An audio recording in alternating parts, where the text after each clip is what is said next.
તો આજે સવારની મારી તબિયત બહુ જ ખરાબ હતી, તો માહિરના ટાઈમ ટેબલથી લઈને બધી બુક્સ બધું જ મનીષે ધ્યાન આપ્યું. અને પછી અચાનક અમારે જવું પડ્યું શૂટ માટે. એટલી બધી તબિયત ખરાબ હતી છતાં પણ મારે શૂટ માટે જવું પડ્યું અને શૂટ કરવું પડ્યું.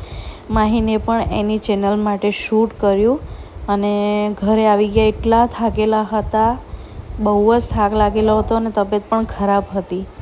પછી મેં સાંજનો ટાઈમ થઈ ગયો હતો જમવાનું બનાવવાનો, તો પછી મેં જમવાનું બનાવ્યું. જમવાનું બનાવતા વિચાર આવ્યો કે આટલો બધો બિઝી ટાઈમ ને એમાં હું માહિરને પણ ટાઈમ નથી આપી શકતી, તો વિચાર્યું કે આજે એને ક્યાંક લઈ જવું પડશે અને એના માટે પણ ટાઈમ આપવો પડશે, કેમ કે બેઝિકલી અમારો બિઝી ટાઈમના શિડ્યુલમાંથી અમે એને ટાઈમ નથી આપી શકતા. અને ફાઇનલી આજે અમે લોકોએ થોડો ટાઈમ કાઢી લીધો અને આજે અમે એને ગાર્ડનમાં લઈ ગયા હતા અને પછી એની સાથે મેં ફૂટબોલ રમ્યું.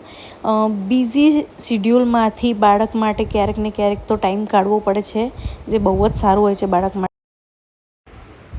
તો આજે મમ્મીની તબિયત બહુ જ ખરાબ હતી, એટલે મેં છે ને મમ્મીનું માથું દબાવ્યું અને બહુ જ દુખતું